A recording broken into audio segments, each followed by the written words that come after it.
Welcome, everyone, to Sondra Ray's birthday celebration, her Divine Mother movement that has been going on for years, of course, but we're kind of refocusing on that.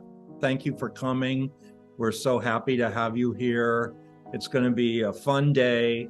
We're going to cover a lot of things about the Divine Mother. Sondra's going to share in the first module mostly.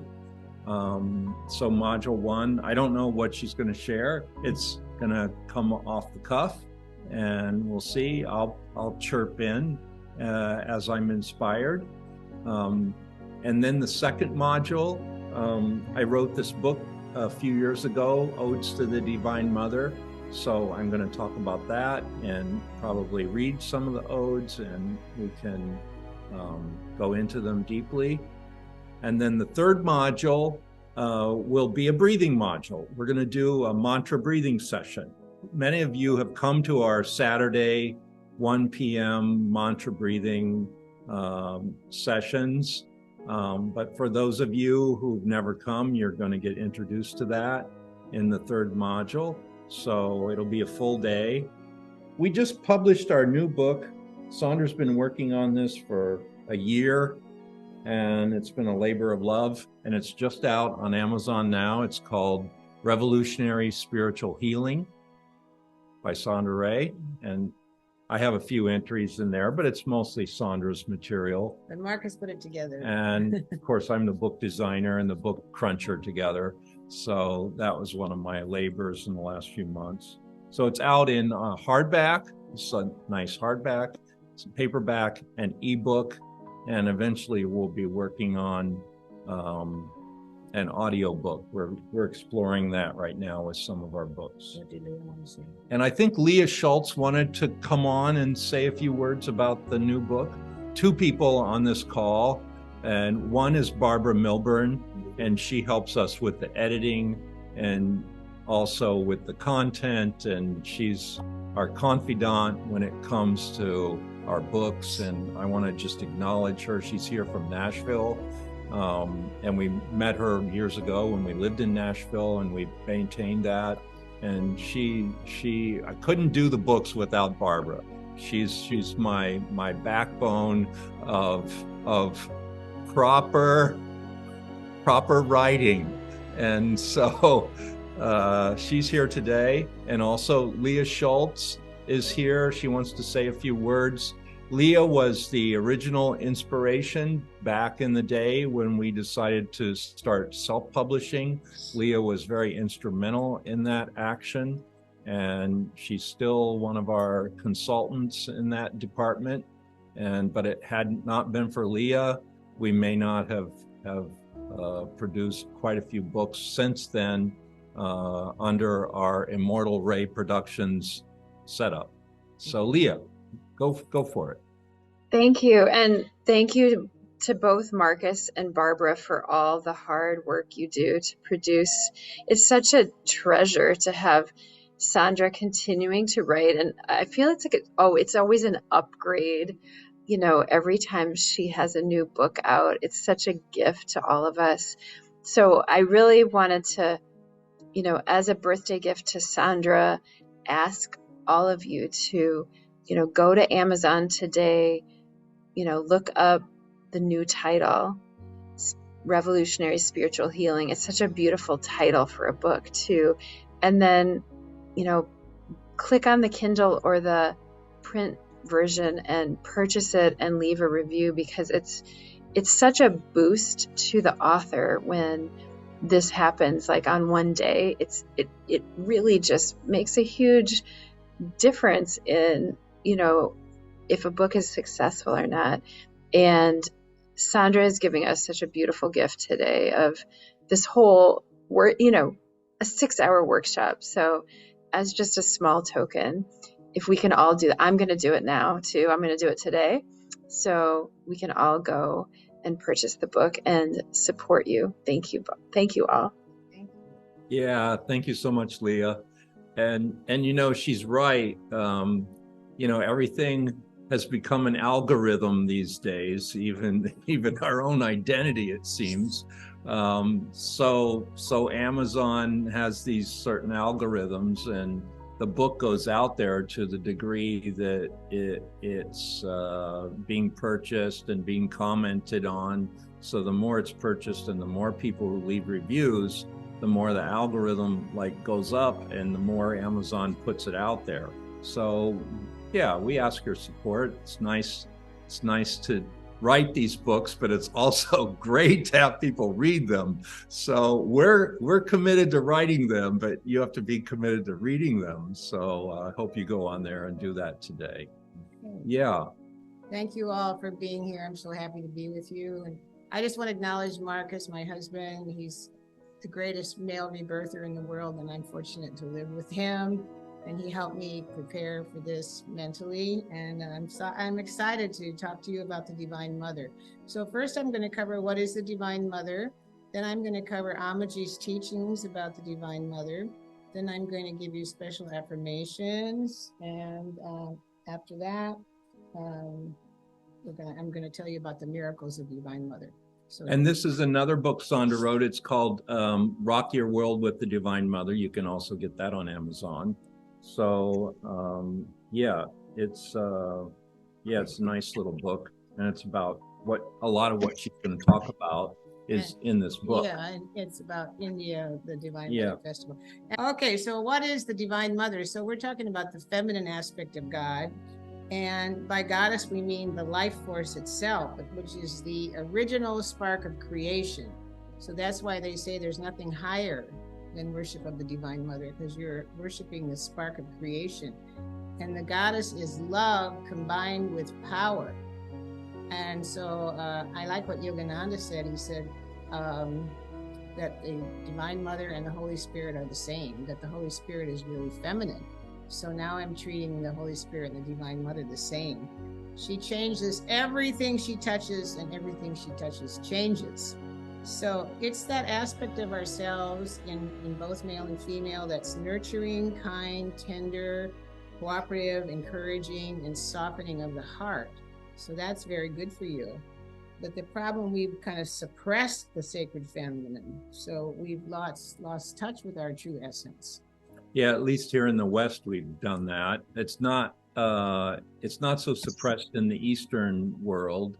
In India, you'll travel around and there's a lot of homage to the Divine Mother, a lot of temples to the Divine Mother. And so I think we're trying to restore the balance here. I like to think of it in terms of spirit, mind, body.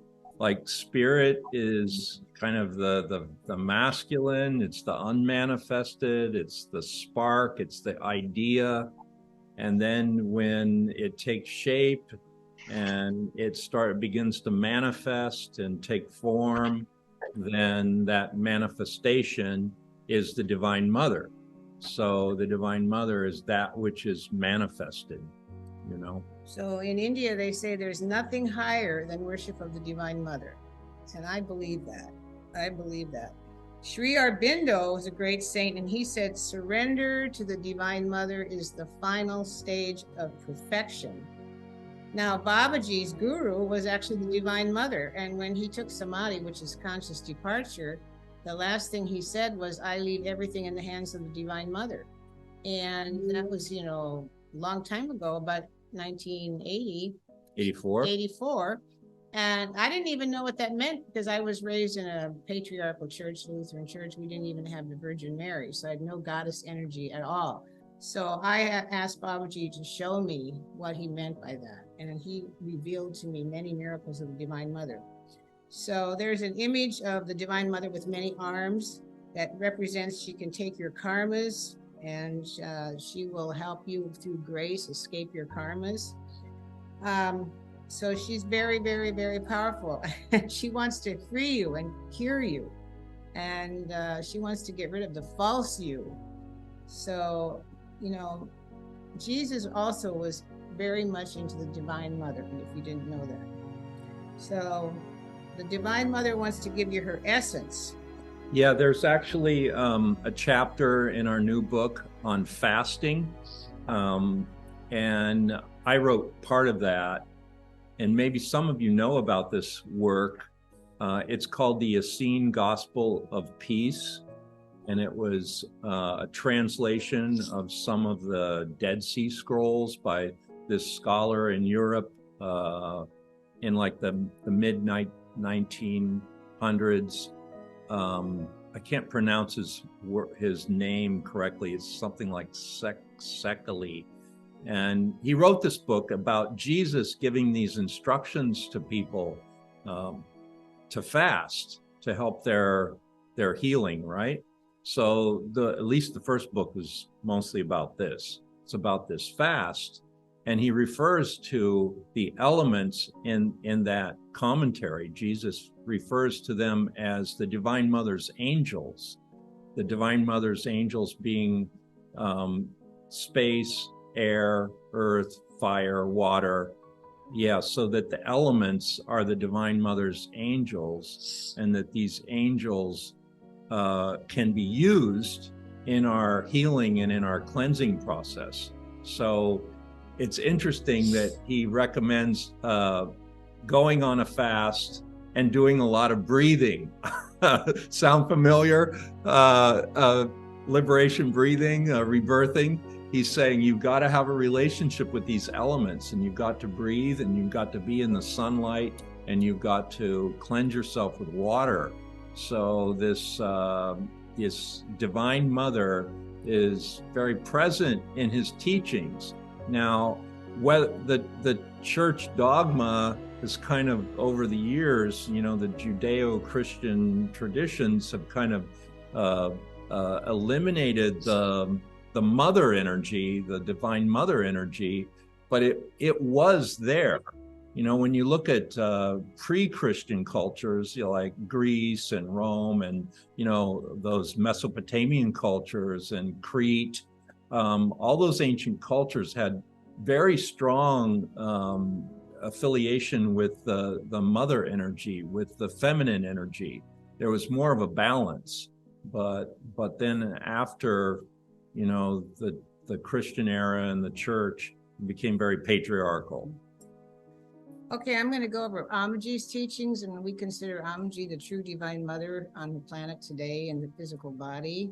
She's one of the highest beings, and we honor the dream team in our life. The dream team is Babaji, Jesus of the Course in Miracles, and the Divine Mother in Amaji. Okay, so I'm going to go over Amaji's teachings. I want to just show you, some of you may not have been to our place, but right behind us is our Divine Mother altar, and I want to just show you the painting. You're seeing the feet of this painting, but this is the painting that Sondra had done years ago. She'll talk about this painting I had later. A miracle with that painting, which I'm and so this is in our living room, and this is our main altar in our house, and it's the Divine Mother. And then underneath it, because underneath the altar there's a shelf, and that's where we have Babaji and Jesus and Sondra's male teachers. So there's this wonderful myth that the Divine Mother has this seat, right? And the seat is held up, the legs are held up by Brahma, Vishnu, and Shiva. So it's like the gods are holding up the Divine Mother. So even Brahma, Vishnu, and Shiva consider the Divine Mother their energy source. So Amma says, whatever's hidden within you must become manifest sooner or later. So that she's talking about your shadows, and you can't neglect these shadows. She says there's 3 clear shadows you have to handle if you want to be enlightened. 1 is your personal shadow, 2 is the family shadow, 3 is the religious shadow. Okay, so your personal shadow would be your karma, your case, we call it in rebirthing. Your personal lie, all your issues. The family shadow is very intense. That's all the mindset of the family, which is very deep and intense and kind of stuck in the ego. So that's another shadow. And then the religious shadow would be your false religious theology. So she says you have to handle those 3 shadows, which we try to do in breath work.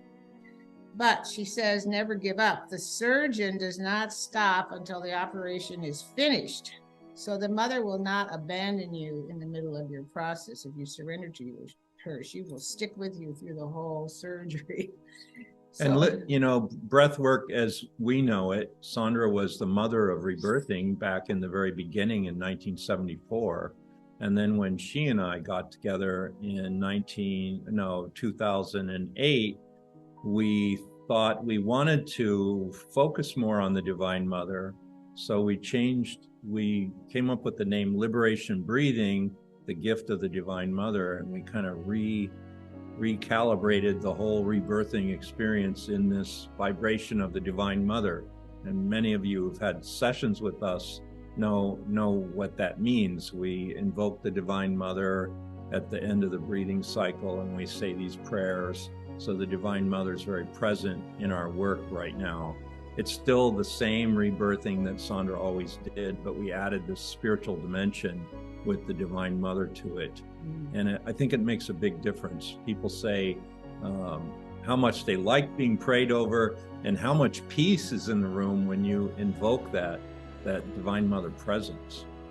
So Alma says, strip yourself of everything but her. You should seek pure love of her, the Divine Mother. If that was all you wanted, everything would just flow to you, she says. That would flow to you, through you, and for you.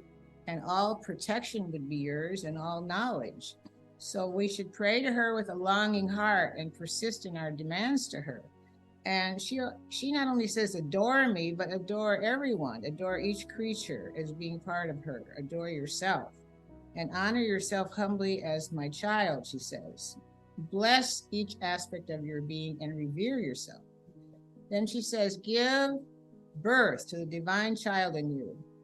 The realized being is like a child at peace in the womb, knowing that she's going to be fed by the grace of the Divine Mother. So you will be in heaven with her, but you have to clear out your most negative thoughts. What is your most negative thought about life? See, life and the Divine Mother are one. So what's your negative thought about life? You need to know what that is. You can write it down. My most negative thought about life is, and you need to clear that. And anything can be done by the mother. She's like, you want to become her secret agent. So she says the force of the Divine Mother, if turned to and invoked, can do anything. But you have to regard yourself as a body and soul created for her service.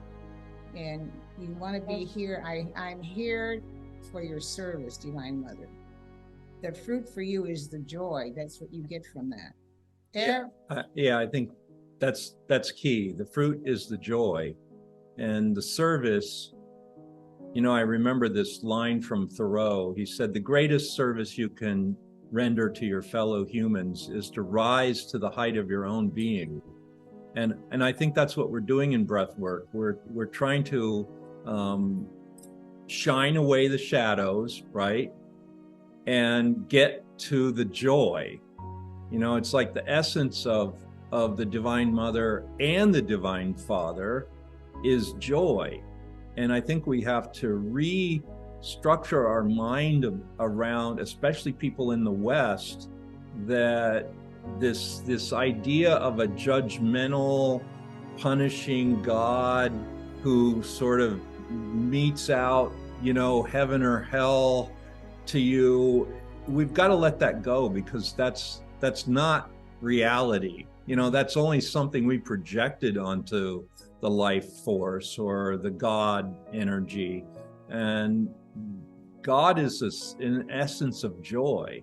And anything that's not joy, we made up, and it's our job to correct that. And the Divine Mother and the Divine Father are helping us correct that through these, you know, processes that we use: breath work, self-introspection, A Course in Miracles. So all these processes that we use are to restore our sense of joy, which is our divine essence. So the essence of the Divine Mother and the Divine Father is pure joy. Okay, so she said every action should become a prayer. This adoration opens you to the splendor of the divine, and then your heart keeps opening and opening. And she said the Divine Mother answers prayers. She has love for all humans.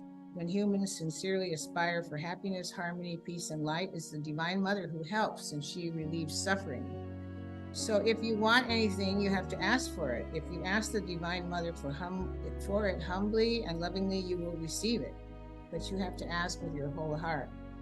And she says, if you have devotion, you will get everything. So I just made another new altar in my bedroom to the Divine Mother, and trying to be devotional every day.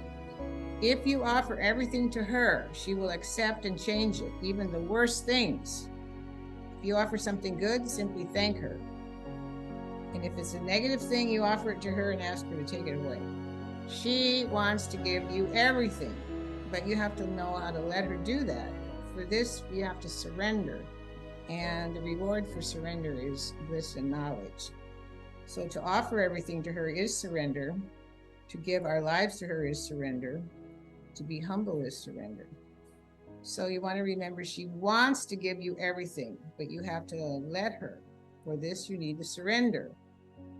And you can say, I am a vessel through which the divine activity of the Mother takes place. Then you accept everything as a blessing. And be always aware that your actions in the present determine your future. So the best way to the Mother is called Bhakti Yoga, which is adoration.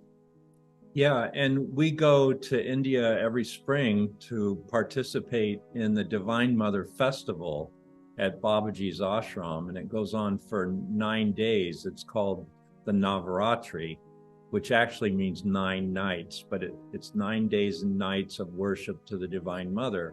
And that's when we feel is the optimum time to go to Harakan, which is Babaji's ashram, and participate in that Divine Mother Festival.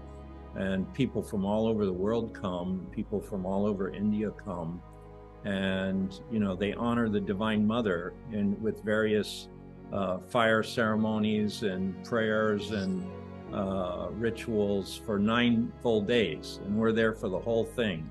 So we recommend you come with us if you really want to get serious about this worship of the Divine Mother. Mm-hmm. They have this book in India called the Srimad Devi Bhagwan, and it's like this book about this thick, right?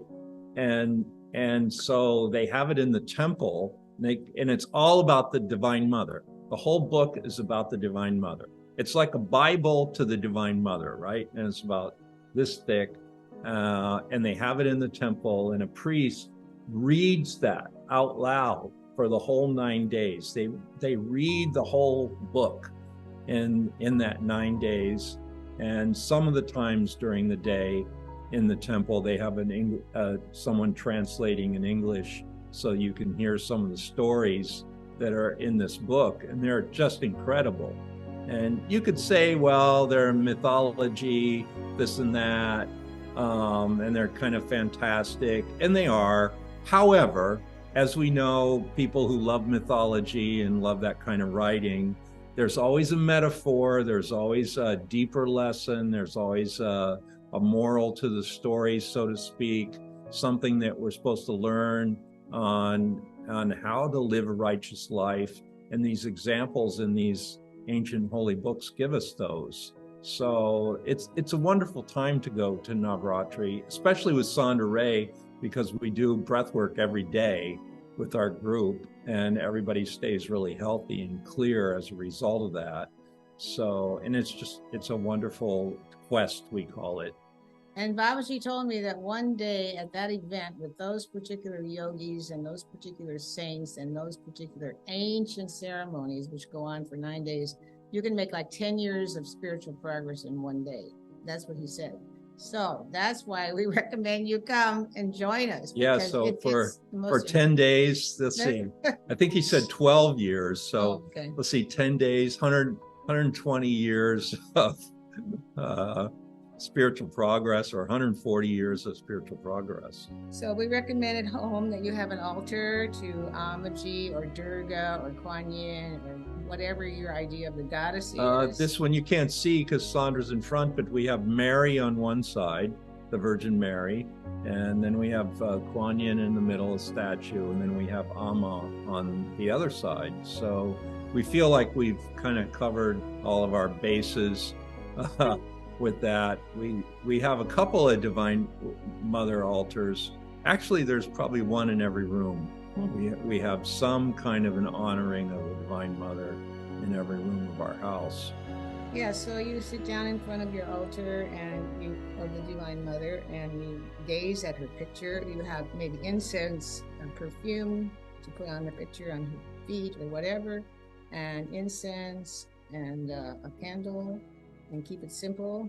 And then you gaze at the picture of the Mother, and you stare at it, and then you close your eyes and try to hold that picture in your mind. And then when you lose it, you go back, open your eyes again, and gaze at the picture. That's what's recommended. And you kind of visualize bathing her feet with water and coconut milk or whatever. And you start sitting at least 10 minutes every morning in front of this altar. So that's recommended. Yeah, now that I think about it, yeah, it's true. We have the Divine Mother in every room of our house.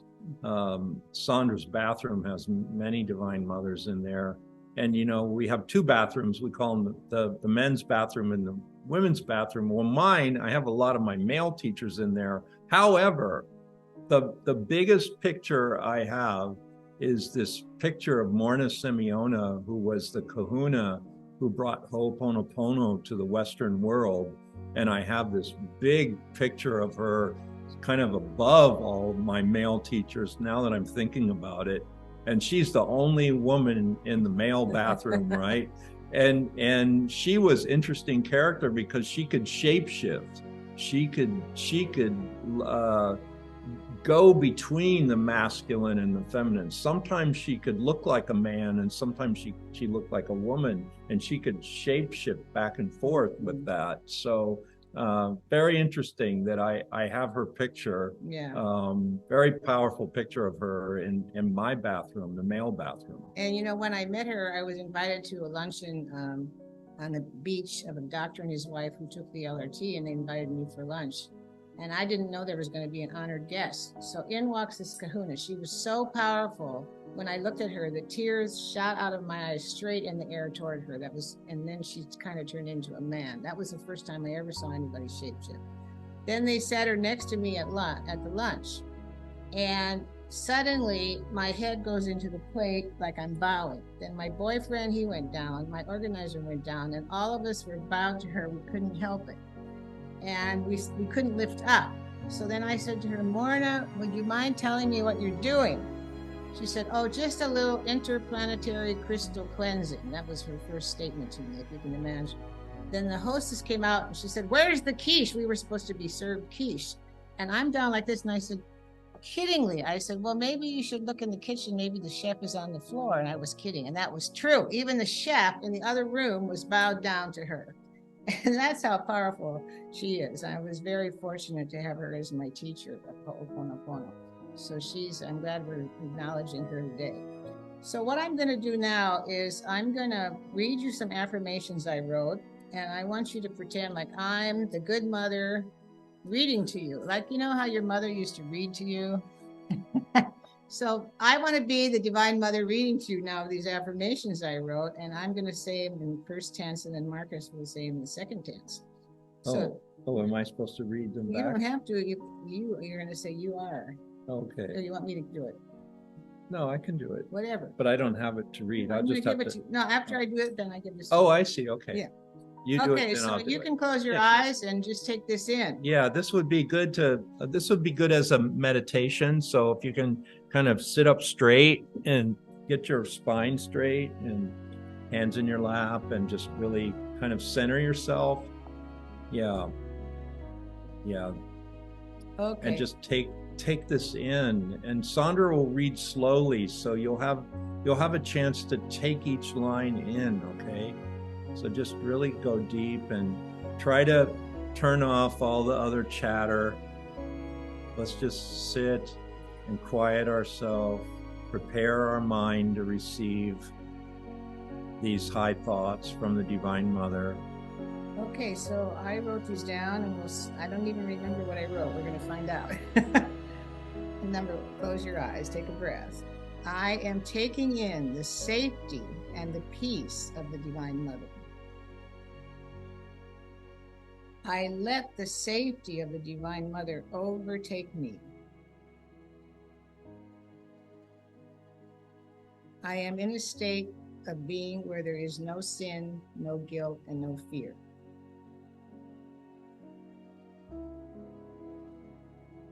Giving up guilt is a lot more fun. The Divine Mother is actually fun.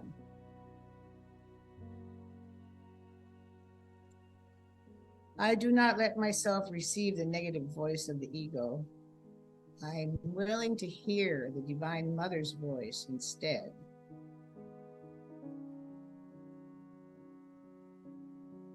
Keep breathing, take a breath. I am trading in all pain for the joy of the Divine Mother. I am relaxing and letting her take over my body.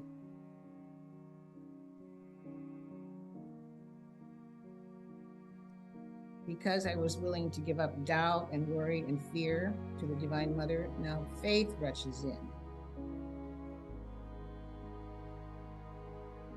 I'm always accepting the atonement and experiencing the perfection of the atonement. You want to say what the atonement is, Marcus? The atonement is just complete forgiveness and the total correction of all your wrong thinking. So it's that place where you have come to inner silence. You've forgiven everyone and everything, and yourself especially. You don't hold any grievances. You don't hold any unfulfillment. It's a place of inner peace, inner rest, total forgiveness. That's the atonement. And that's your inheritance. That belongs to you. I am receiving the Divine Mother into me, and that feels good. The atonement is also total innocence. It's like we are created innocent. That is our original vibration. No guilt, no fear, no anger. So when the church taught us that we were born sinners, that was what we call false theology. That was not the truth. That was something that other people put out there to manipulate other people. And that was not the truth. The truth is you were born in your original innocence. So the atonement is just merely the return to who you are as God created you, as the Divine Mother created you. I am receiving Babaji's love, and that feels good. And I am receiving the mind of Christ, and that feels good. So I put the whole dream team together there. The Mother, Babaji, and Christ. That's what we call the dream team. And I recommend you work with them all the time in your life. Yeah, and I think Sondra said, Babaji worshiped the Divine Mother. Jesus worshiped the Divine Mother. So these male teachers, Maha teachers, they had the power they had because they surrendered to the Divine Mother. Yeah, and so that's what happens. Your power increases. So the next one is the Divine Mother is here with me. Babaji is here with me. Jesus is here with me, and I am relaxed with this dream team. I now return my whole mind back to the Divine Mother. I am downloading her thoughts now. My mind holds only the thoughts I think with the Divine Mother now. Some people come to us and they have doubt. They might have a thought. I don't know enough, or yeah. Sorry about that. So we always say, I'm always connected to infinite intelligence. And that is also the Divine Mother. I'm always connected to infinite intelligence that knows. So you have that channel always available to you. that affirmation is so powerful. You know, when we started rebirthing, we didn't have any books, and we didn't have any classes to take. We had to wing it as pioneers. We were totally winging it. And of course, we started with only wet rebirthing, but it was so powerful. And we had no training for that. So what we did as new rebirthers is we did that affirmation he just said 10 times in the morning and 10 times at night. I'm always connected to infinite intelligence that knows what to do. And therefore, our intuition was developed and we would always know what to do. I put the mother in charge of my mind. I now have only thoughts that make me feel good. The more I stay in present time with the mother, the better I feel. My whole body now experiences the joy of the Divine Mother. The Divine Mother wants to give me only perfect love, and I am now open to receive it.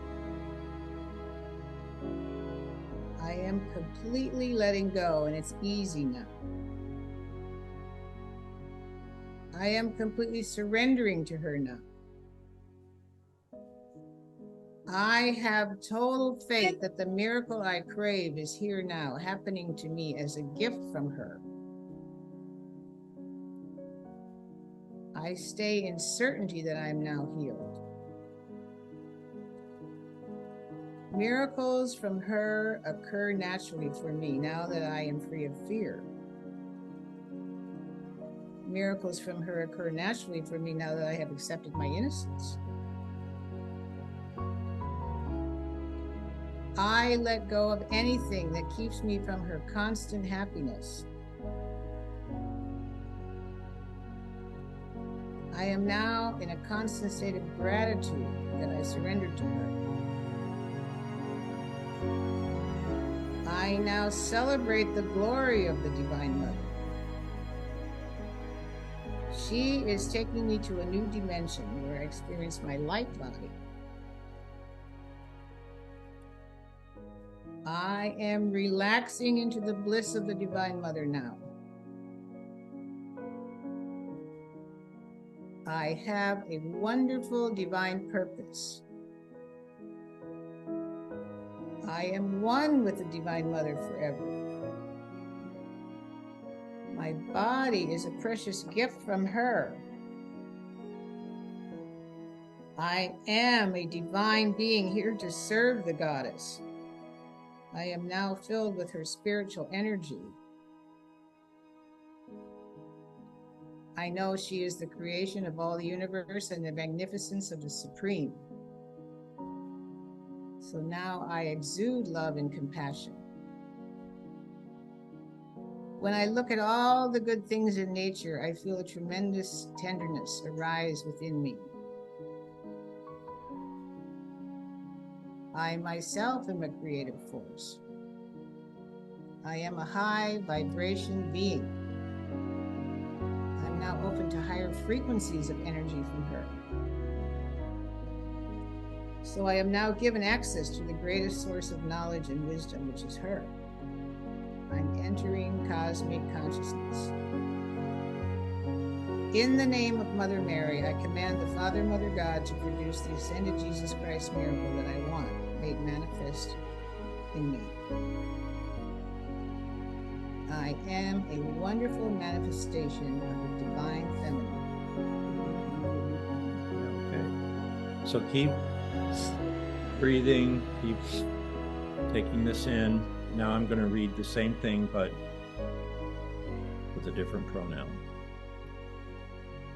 You are taking in the safety and peace of the Divine Mother. Take in that safety with your breath. Your breath is the Divine Mother, by the way, in action. Every breath you take is life-giving, that life-giving force given to you by the Divine Mother. So just, you are constantly connected to the Divine Mother, whether you're aware of it or not, through your breath. You let the safety of the Divine Mother overtake you. Total safety, total peace, total envelopment of that safety.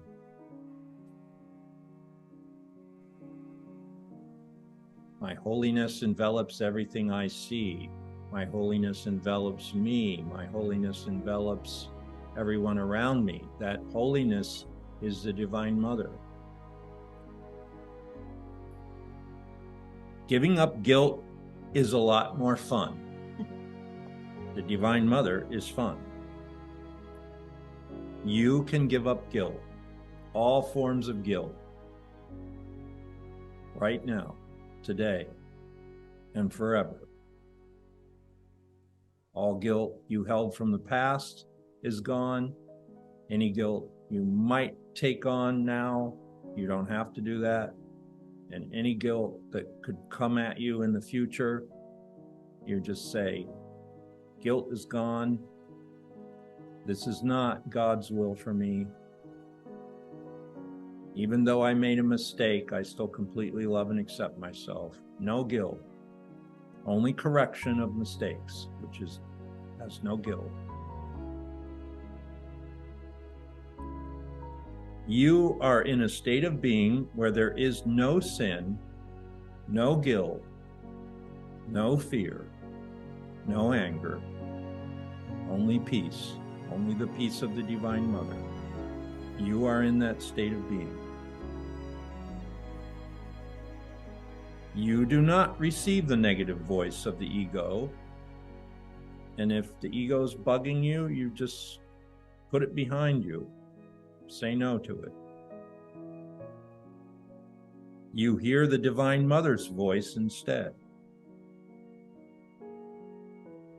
You are trading in all pain for the joy of the Divine Mother.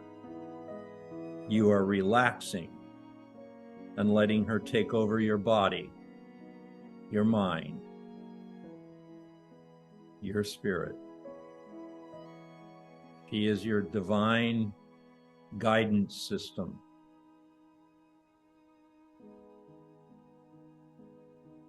Your inner knowing, your inner connection to infinite intelligence. Because you gave up doubt and worry and fear to the Divine Mother, now faith rushes in.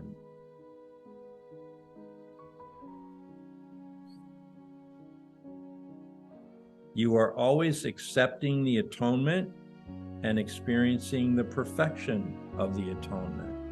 The atonement is total forgiveness of yourself, everyone else,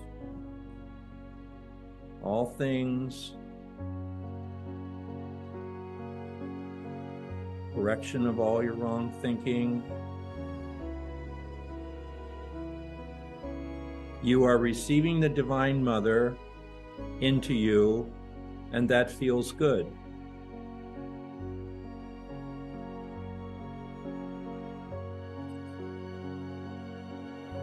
You are receiving Babaji's love, and that feels good.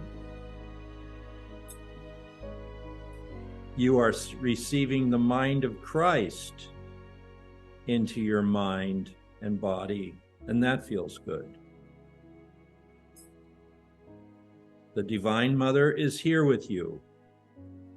Babaji is here with you. Jesus is here with you. You are relaxed with this dream team. All the holy masters are here with you. You have access to all of them.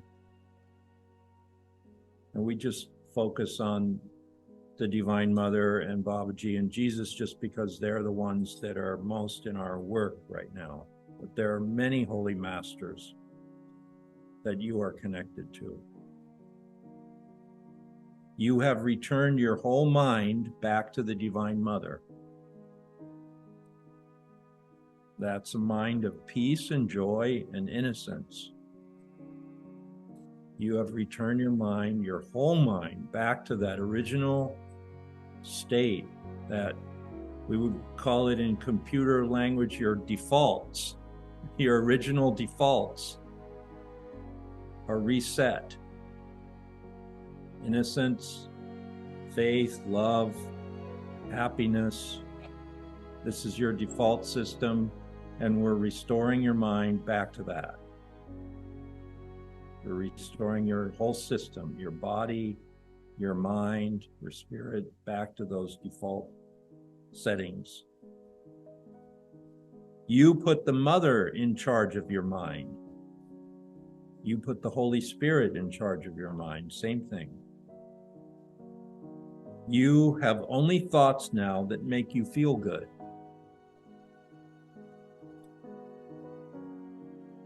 Listen to a little Esther Hicks if you need to get that one. She says, well, how you're feeling is ultimately important, and your purpose here in life is to feel good. You have only thoughts now that make you feel good. And everything else, you're going to let it go. You're going to forgive everything else that's not supposed to be there.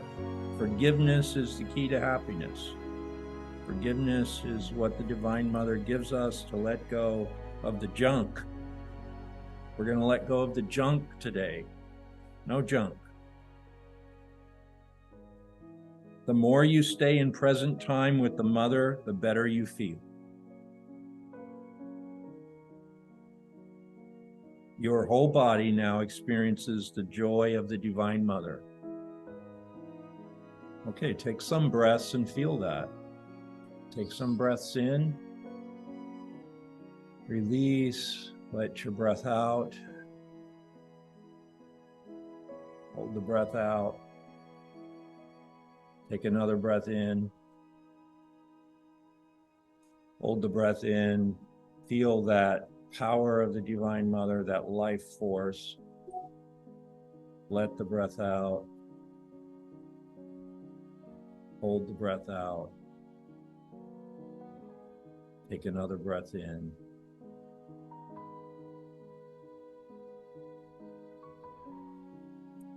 The Divine Mother wants to give you only perfect love, and now you are open to receive it.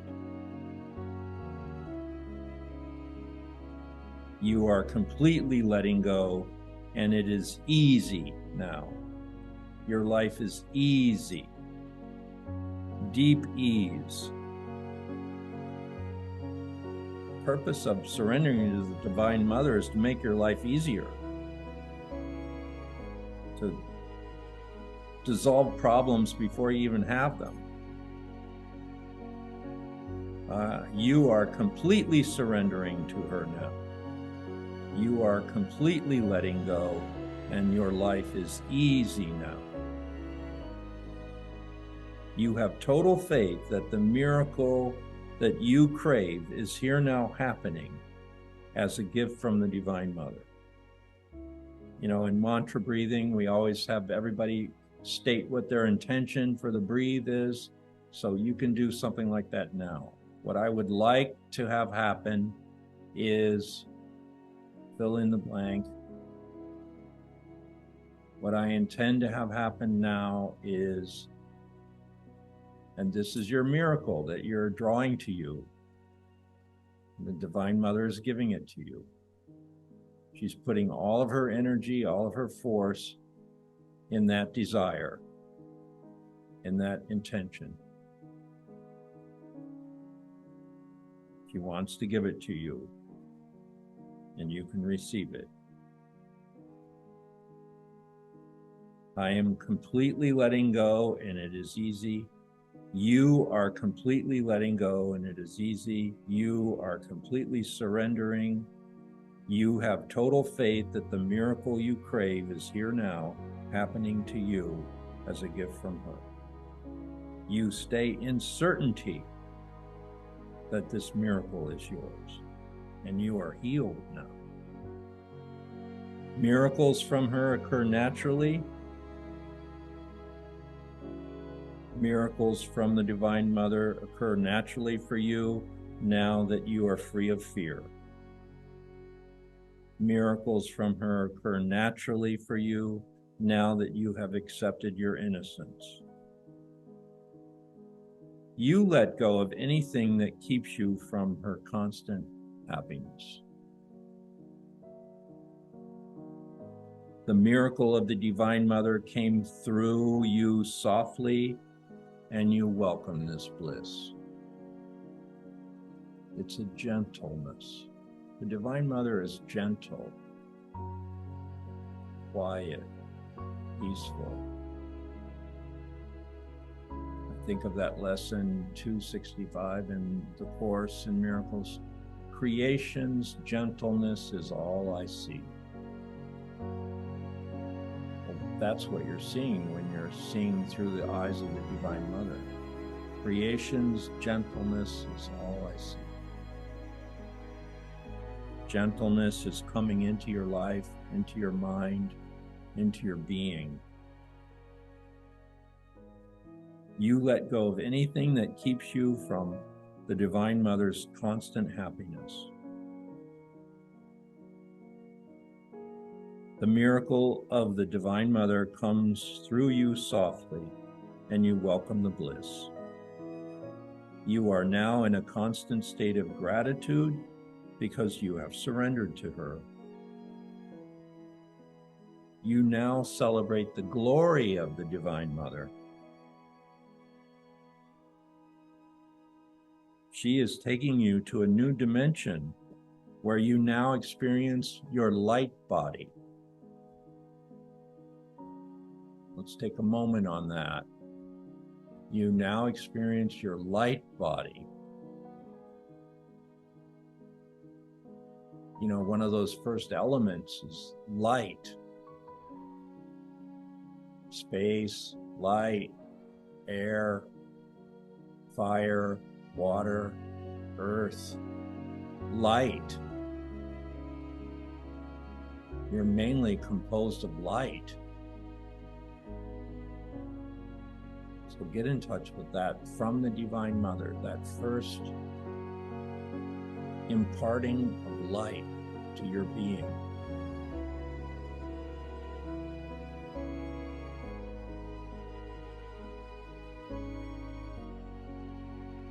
I am relaxing, you are relaxing, you are relaxing into the bliss of the Divine Mother now. You have a wonderful divine purpose. You have a destiny. Your whole life is your destiny, and it's perfect, perfectly orchestrated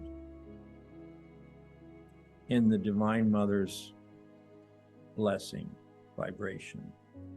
Your destiny from the Divine Mother is your perfection and your passion and the thing that you came here for, and it's fulfilled with her help. Guaranteed. You have a wonderful divine purpose.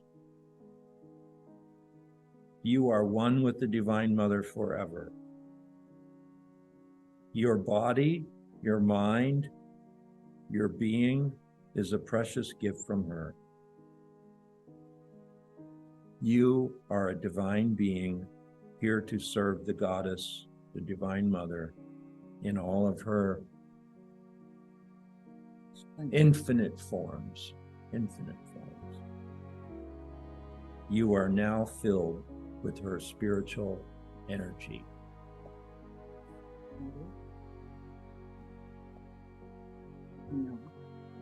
You know she is the creation of all in the universe and the magnificence of the Supreme.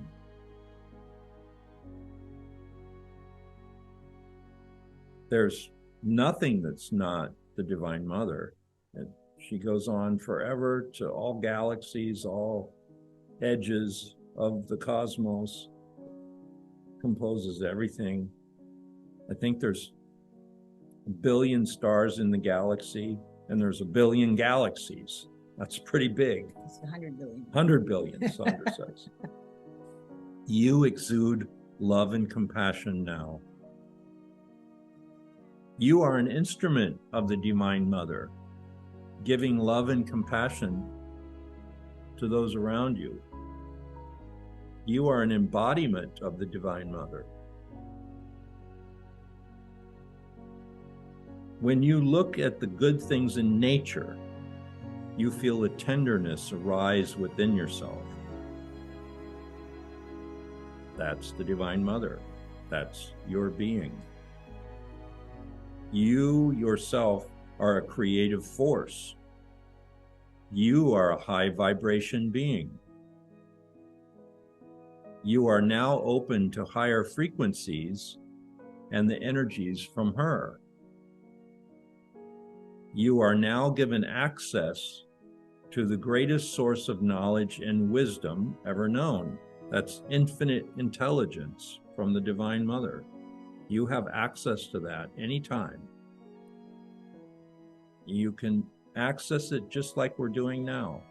You just sit quietly, empty your mind, come to that stillness within, ask your question, and you'll get your answer. She's always available. She's the grand consultant. You are entering cosmic consciousness. In the name of Mother Mary, you command the Father, Mother, God to produce the ascended Christ consciousness miracle and make it manifest in you. You are receiving the consciousness of the Holy Child, the Holy Christ, in you, because that's who you are. You are the Holy Child. You are the Holy Christ. And you're asking the Divine Mother to give you that awareness. Okay, you can open your eyes now. I'm going to explain to you now what the true power is of the Divine Mother, because these are the things that Babaji showed me when I asked him. So the first thing he told me to do was to go to Medjugorje. I didn't even know where Medjugorje was. I found out that it was in Yugoslavia, and I was told to go there alone. Well, all I found out was that there were these children, and the Virgin Mary was appearing to these children and giving them messages, and they were actually seeing her. And so I thought, okay, I go there. I arrived in Dubrovnik. I had no idea where Medjugorje was, so I said to the taxi driver, take me to Medjugorje. $150 later, I'm in a cornfield. I thought it was going to be a town. There was just a church and a cornfield. And I didn't know what to do. I said, Babaji, am I supposed to just sleep here in the cornfield? There's no hotels. Oh, yeah, the driver said, no hotels. That's all the English he could say. So I said, well, what do I do? And then suddenly, a little boy about 4 years old got in the taxi, said something in Croatian to the driver, and they drove me off. And they drove me to this farm.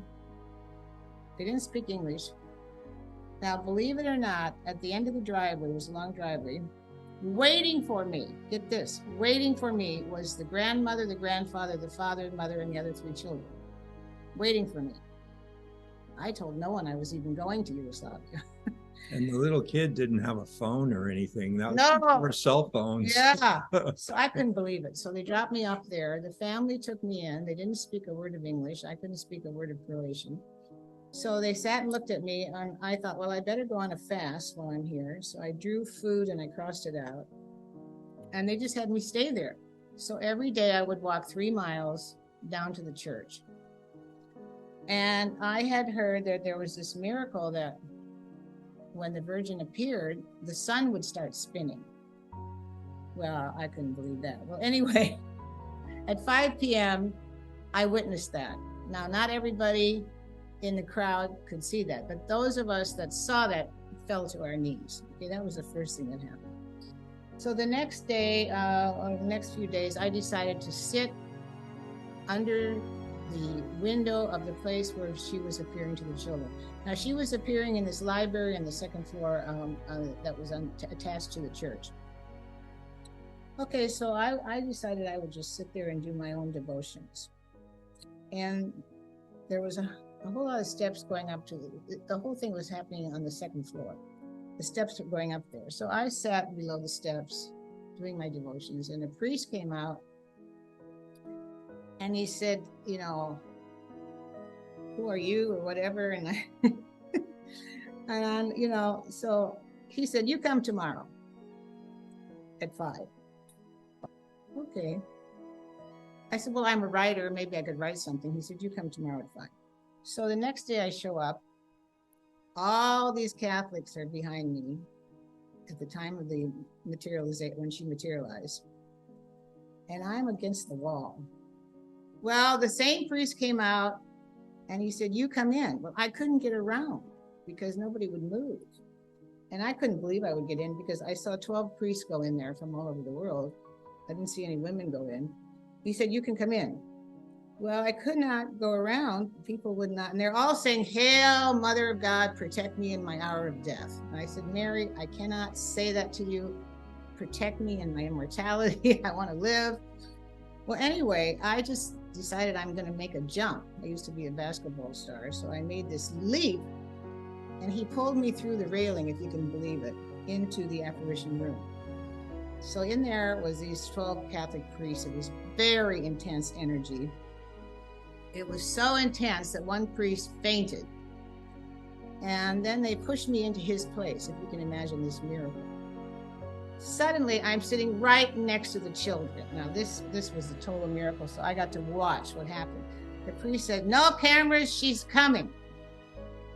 Okay, so the children, their eyes went up in rapture. They could see her. I could tell they were seeing her. Now, none of us, the priests, were not at that level that we could see her, but we could feel it. And we all started crying. All 12 priests and myself started sobbing. And the children were in this rapture. And I suddenly felt her enter my uterus. It was very intense. I felt the Divine Mother enter my uterus. And I nearly fainted myself. Well, then suddenly it was over. We go outside and everybody knew that I was in the apparition room. And so they came clamoring to me, wanting me to heal them. Epileptics, having seizures at my feet. This went on for 3 days. Finally, I just had to go back and I couldn't take it anymore. And it took me actually 1 year to integrate this, 1 whole year. Every time I'd try to stand up and talk about it, I would shake. I would shake so much I couldn't even speak about it.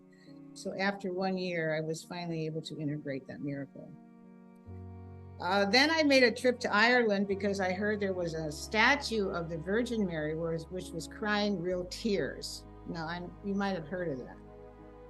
I wanted to witness that. So my assistant and I drove all across Ireland. We went to this little village. This little village had the same energy as Medjugorje. I couldn't believe it, the whole village. So I went into this one home where the statue was, and sure enough, on one side, she was crying real tears, the statue, and on the other side, blood was coming out of the other eye. So I saw this for myself. And wow, you don't forget these kind of miracles. You know, you just don't forget them. And so I was really tapping into the power of the Divine Mother. So then I began having these miracles with paintings. I was in Los Angeles and a woman called me up and she says, you know, I have this painting of the Virgin Mary. And she said, I was told to go to Alaska and go in seclusion and not to look at any other paintings. So she said, I painted this painting of the Virgin, and then I was told to touch the heart, and the heart was beating. And she said, would you like me to bring this painting to your event? I was doing a chanting evening in a mansion. I think we had 67 people there. I said, oh, absolutely. Now Rhonda's here. She was there with me. And Rhonda's here today. So Rhonda and I would go in the bedroom, and these people would touch the painting. They would feel the heart beating, and then they would fall back in our arms, and Rhonda and I would catch them. We went through this all night, you know, and she and I were the last ones, you know, and I was practically in total spontaneous rebirth when I felt this heart beating. Her name was Belvalie. I don't know if she's still traveling around the world with this painting or what. So that was pretty amazing miracle. The next thing with the painting was in Spain. You know, in Spain, everybody goes strolling, 5 p.m. They're all out walking. They have this long lunch, and then they go out strolling. So I'm walking with my assistant from Australia, and we're walking toward this old palace where we're going to do a women's evening. So we're walking down the street, and I saw across the street a man who really struck me, a Spanish man. And I said to her, "Look at his eyes. It's like he's been crying for 9 months." Now that is really a strange thing for me to say. I said to her. Suddenly this man crossed over and he recognized me and he said, "Oh, my wife is coming to your women's group." He said, "I have this painting." I said, "What painting?" He said, "Of the Divine Mother." I said, "Oh, how long did it take you to do that?" He said, 9 months, and I cried every day. Now that is exactly what I had said. Can you imagine? So he came, and the painting was like, to me, a museum quality. So I said, "All the women, please bow down to this painting," which we did. And then he gave me a copy of it, you know, for like a poster, and I was just thrilled. And he told me that when he went to the poster man to make this painting, the poster man's wife had a fatal disease, and when he made this poster, she was healed. So I was really thrilled he was giving me this poster. Well, I mailed it to the States, which was a mistake, and it got lost, and I was like devastated. 11 years later, I'm in Spain again, in Valencia, and my assistant says, "Oh, you know, I have a painting of the Divine Mother. You want me to bring it for your altar?" I said, "Absolutely." It was the same thing. I said, "I can't believe it. This is like the one I lost." And she said, "Oh, I have an extra one. You can have it." So, can you imagine? 11 years later, I got it back, and now we have that, and maybe Marcus will show you our Divine Mother hallway where it is, this painting. And I mean, it's a copy, but it's perfect. So, okay, that was pretty powerful. Then later, I commissioned a painting. That's the one back behind us. And I said to the painter, "I want a painting of the Divine Mother." And she said, "That'll be $1,008. And I thought, that's really a lot for me at the time. This is years ago. I said, "Okay." So she goes into a little cabin on the lake, and I'm living in Seattle at the time. And she's in there for ages. I got so nervous about this painting. I sent an art critic out there. I said, "Go look at this painting, tell me what you think." And he came back and he said, "Sondra, it's very hypnotic." I said, "Oh my God, I'm not going to be able to handle it in my apartment." I said to my decorator, "Please, I'm going to Europe on a tour. Would you please pick up the painting when she's done and send it to the ashram in Colorado so everybody can enjoy it?" Well, he had a dream that he should hang it anyway, even despite my resistance. So he had the key and he went in and hung it. I didn't know that. So I came home from Europe. At midnight, I opened the door. I turned on the light, and there was this painting. And I just thought, I fell on the floor. I said, "Pardon me for my resistance. I'm sorry." And then the painting emitted a smell of roses for about 6 minutes, if you can imagine. And I had no flowers at all in my apartment. So that's the painting behind me.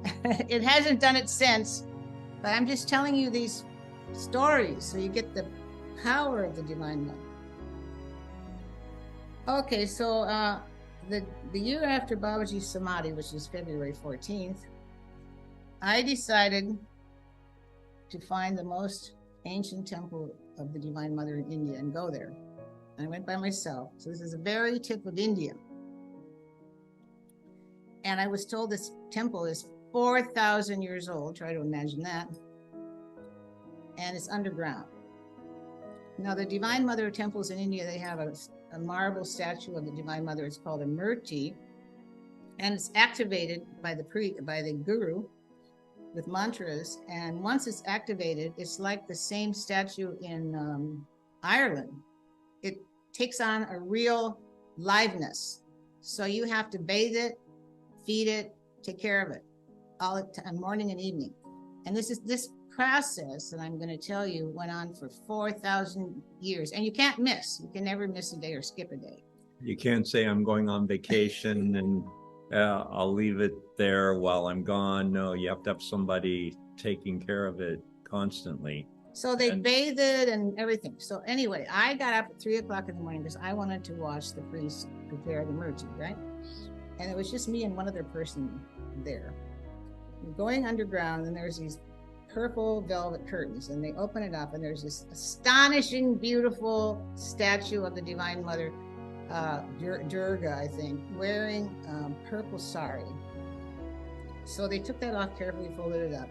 Then they took toothbrushes and they scrubbed her whole body with sandalwood paste and washed it down. If you can imagine, every iota of her body. And they did that a couple times. So she is sparkling now, sparkling. And so then they took rose petals and crushed it in milk in a silver pitcher, and they poured this over her head. And then they caught the milk from her breasts and they gave it to us to drink. So I was in an immediate spontaneous rebirth, if you can imagine. I mean, this was one of the holiest experiences of my whole life, obviously. Okay, so I came out of there and I knew I was changed. I was changed. And then I suddenly remembered that a yogi told me there was a saint in that town that was 400 years old. I suddenly remembered it, but I had no address of her, obviously. So I said, well, Babaji, maybe you could lead me to her. And I actually found her, and she was sitting in an alleyway. And this is a true story. When I looked at her, I knew she was that old, but she looked etheric. She didn't have an age, but I knew it was true. I knew this yogi wouldn't lie to me anyway. So there she was, and her eyes are closed. She's in meditation. She's in silence. And the astonishing thing is she had 12 dogs around her, and they all looked the same to me, and they're facing her. And I thought I was hallucinating. You know, I didn't know what was going on. I thought, what do I do in the presence of such a great saint? Well, I happened to have this vibhuti, which is sacred ash, in my pocket that Sai Baba had materialized for me. Fortunately, I took that out and I gave it to her. She opened up the package and she put the ash on the third eye of each dog. And I came after the dog. She put it on me last. And I remember nothing to this day after that. I have no idea how I got out of there. I don't remember getting on the plane. I don't remember anything. So it's kind of like this yogi, this guy who saw these yogis levitating. And it took him 12 years to remember that he saw that. So now, fast forward, this is an interesting addenda to this story about this 400-year-old saint. This was a couple years ago. We got this client from, I think it was Kenya. He lived in Kenya, but he was from India. And he did a number of sessions with us. And he was from this town that is at the tip of India. That was his original place where he was born and so forth. And he grew up in that town.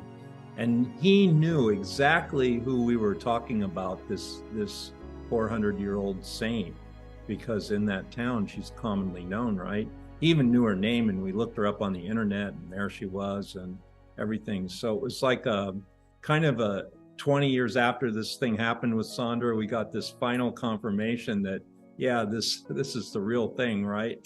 So interesting how Babaji kind of gave us that confirmation through this client. Mm-hmm. Okay, so then a couple of years later, I was invited to go to Zurich, Switzerland, to teach a physical immortality training. I said, you don't understand, you guys, this is an advanced class. He said, no, we want this anyway, you come. Okay, I went, and I was told that at 2 p.m. there was going to be a certain astrological configuration. I should do a ceremony. So I said, okay, this is optional, you guys, if you want to watch me do this ceremony, and everybody stayed. And right then, my assistant, Carrie, she got very sick. I said, I can't rebirth you now. I have to do this ceremony. I said, run to my room and bow down and pray to the Divine Mother at my altar. So she did, and she came running out. And she said, Sondra, hurry up. There's a miracle. So I run in my room, and this ash is pouring out of my photo of the Divine Mother through the glass. I said, Carrie, just eat it and you'll be healed. So she ate it, and we all ate it. And of course, I have that painting of that photo in there, and it hasn't done it since. but I saw that miracle. So then there was one more miracle, and after this, I didn't need to see any more miracles. This was the final one. Everything became a miracle. I was at Navaratri, which is what Marcus talked about, Divine Mother Festival for 9 days. And I was in the cave. We take the students in the cave where Babaji materialized. So while I was in the cave with the students, the following happened. The people during Navaratri, they offer platters of milk and food. They bow and they offer it to the statue. On that day, all the statues all over India drank the milk. Now you figure that out. How could that be? The milk was just absorbed into the statue. And this happened all over India and even some temples outside of India. Now, how could that be? So I ran to my guru, Shastriji. I said, what is this? He said, you're only going to see this once in 4,000 years. So that was the final big miracle I saw. Bole Baba Ki Jai. Okay. Now I'm going to close this section with a few prayers I wrote, and then we'll take a break. Close your eyes. Praise to you, Divine Mother. You have once again made my life a miracle. I take refuge in your nurturing arms of compassion.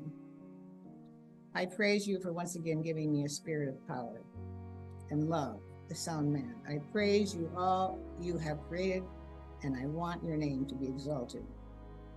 You called me out of darkness to your marvelous light. I shout with a voice of triumph. I offer myself willingly to you. Great and marvelous are your works. May all nations worship before you. I fall down before you and worship you who lives forever. I praise you for your excellent greatness. With you, all things are possible. I'm humbled and bowed down as you are revealed to me. You have raised me from the dust and the ash heap. I sing praises to your powers because you have brought me back to life. I glorify you in my spirit, mind, and body. Let me declare your glory among nations. I want always to obey your voice and be your treasure on this land. You have removed the burden from my shoulders. As your servant, I will do your will from my heart. If you will a thing for me to do, I will do it as perfectly as I can and give the glory to you. Let us praise your name and greatness. As a newborn baby, I desire the milk of your word. I have been born again, and I love you as an heir to your kingdom. Thank you for accepting my repentance and giving me victory. You are my salvation. In you, Mother, I have peace. You have delivered me and put a new song in my mouth. I will serve you with gladness. I am lying at your divine feet with grace of your protection. You are the embodiment of ultimate bliss. You are supreme. You have crowned my life with success and liberation. You are the essence of all that can be known. You are beyond comprehension. You have taken the form of my Supreme Guru Babaji, by whose grace I have been allowed to know you. The love of your lotus feet gives me lasting happiness. Glory to you, O Mother of the universe. Everything I do is a result of your divine energy moving through me.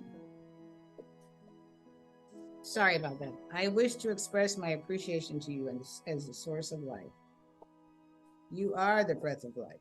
I am simply your instrument. I offer up my song to nobody but you. I offer up my heart to nobody but you. My heart cries out for more of you. My life is under your command. I ask you to guide me and assist me in fulfilling the mission I volunteered to do. I open myself completely to you so that I can manifest what I vowed to accomplish during this incarnation. Ignite us all with illumination. On finding you, everything is found. You are the instrument of healing of the world. May your knowledge triumph. Teach us all the language of your heart. I believe you will guide us. Show me what to write and what to say. There is nothing too hard for you. It is you who can destroy the pain of this world. It is due to you that we are able to release our sorrows. To you, I give all the glory. Okay, then. So many of you know we recite these names of the Divine Mother in our liberation breathing sessions. So I think I want to close on this. I'm going to read them out loud. The 108 names of the Divine Mother. Om, I bow to her, the mother of the universe. Swaha. And swaha is what they say in India when you're offering.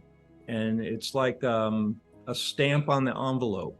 When you say swaha, it like takes it to the mother.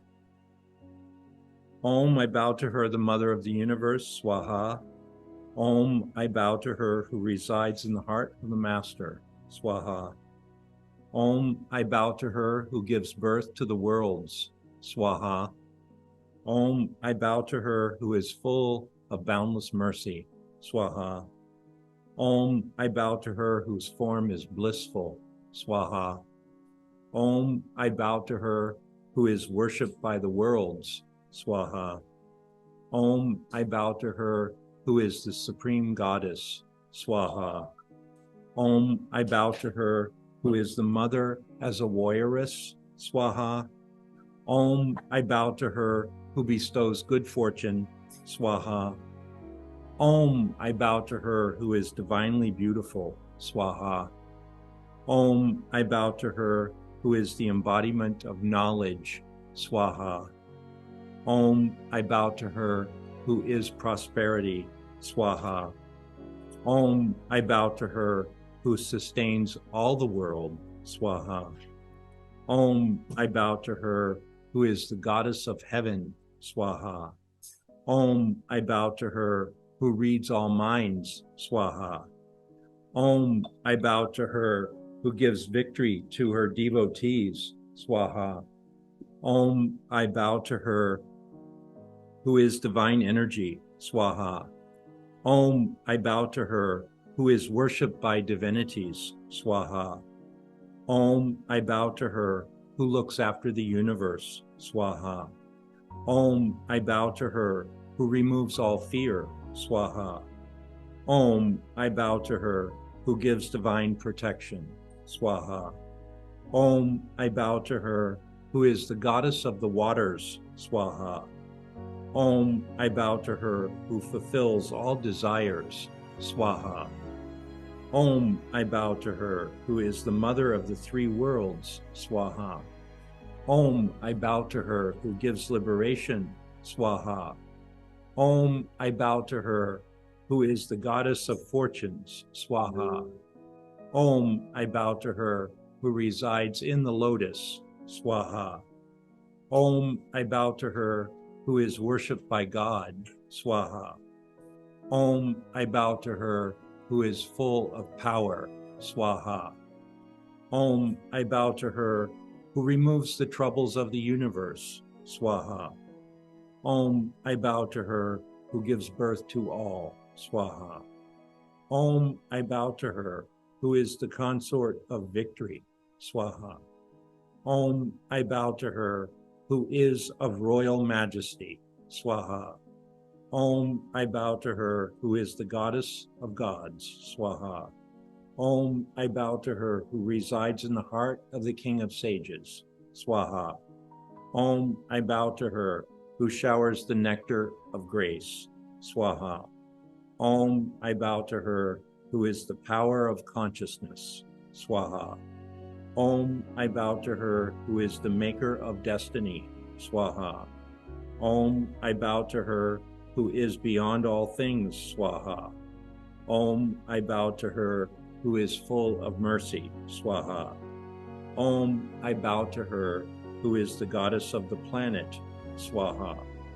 Om, I bow to her who is the goddess of perfection. Swaha. Om, I bow to her who is the power of the beginning. Swaha. Om, I bow to her who resides in Jerusalem. Swaha. Om, I bow to her who is inaudible sound. Swaha. Om, I bow to her who is supreme might. Swaha. Om, I bow to her who is energy everlasting. Swaha. Om, I bow to her who is knowledge of the beyond. Swaha. Om, I bow to her who is glorified by the scriptures. Swaha. Om, I bow to her who is indestructible. Swaha. Om, I bow to her who is the great fighter. Swaha. Om, I bow to her who is transparent like a crystal, Swaha. Om, I bow to her, who breathes as the children, Swaha. Om, I bow to her, who breathes as the children, Swaha. Om, I bow to her, who breathes as the children, Swaha. Om, I bow to her, who showers the nectar of love, Swaha. Om, I bow to her, whose every organ is the source of light, Swaha. Om, I bow to her, whose nature is joyful, Swaha. Om, I bow to her, whose voice is most sweet, Swaha. Om, I bow to her, who is praised by perfected souls, Swaha. Om, I bow to her, who is the power of the origin, Swaha. Om, I bow to her, who removes all pain, Swaha. Om, I bow to her, who crushes pride as the enemy, Swaha. Om, I bow to her, who heals all wounds, Swaha. Om, I bow to her, whose light shines as the full moon, Swaha. Om, I bow to her, who accepts all surrender, Swaha. Om, I bow to her, who transcends sacrifice, Swaha. Om, I bow to her, who is the principal power, Swaha. Om, I bow to her, who is the power of Om, Swaha. Om, I bow to her, who is divine sound and light, Swaha. Om, I bow to her, whose body is the universe, Swaha. Om, I bow to her, who resides in the heart of Hariakandi Shiva, Swaha. Om, I bow to her, who is Tara, destroyer of the dark force, Swaha. Om, I bow to her, who is the goddess of goddesses, Swaha. Om, I bow to her, who gave birth to the Savior, Swaha. Om, I bow to her, who is the embodiment of mercy, Swaha. Om, I bow to her, who is without blemish, Swaha. Om, I bow to her, who protects the three worlds, Swaha. Om, I bow to her, who gives shelter to all, Swaha. Om, I bow to her, who is the embodiment of divinity, Swaha. Om, I bow to her, who is the enchantress of all, Swaha. Om, I bow to her, who is the mother of fire, Swaha. Om, I bow to her, who removes poverty and misery, Swaha. Om, I bow to her, who gives nutriment and plenty, Swaha. Om, I bow to her, who is the breath of the wind, Swaha. Om, I bow to her, who is the object of meditation, Swaha. Om, I bow to her, who annihilates all fear, Swaha. Om, I bow to her, who is praised by both gods and demons, Swaha. Om, I bow to her, who is queen of the battlefield, Swaha. Om, I bow to her, who holds the rosary, conch, and the flower, Swaha. Om, I bow to her, who shines like the stars, Swaha. Om, I bow to her, whose glory is sung by Brahma, Vishnu, and Shiva, Swaha. Om, I bow to her, who is the embodiment of all riches, Swaha. Om, I bow to her, who is ever ready to protect all people, Swaha. Om, I bow to her, who is the celibate goddess, Swaha. Om, I bow to her, who is the protectress of the gods, Swaha. Om, I bow to her, who is the giver of all strength, Swaha. Om, I bow to her, who is the giver of ecstasy, Swaha. Om, I bow to her, who is awe-inspiring, Swaha. Om, I bow to her, who is pure nectar, Swaha. Om, I bow to her, who is the source of desire, Swaha. Om, I bow to her, who wears the crown of glory, Swaha.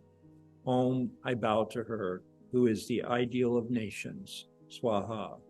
Om, I bow to her, who is first among the brave, Swaha. Om, I bow to her, who drinks the nectar of the lotus, Swaha. Om, I bow to her, who blesses the whole world, Swaha. Om, I bow to her, who sends the light force, Swaha. Om, I bow to her, who graces the whole universe. Swaha. All right, everyone, thank you so much. We'll be back in 24 minutes. I'm sorry we ran over a little bit, but we had some interruptions. All right, so we'll be back. I'm going to close this module down, and in 24 minutes, we'll be back for module number 2. We'll see you then. Thank you.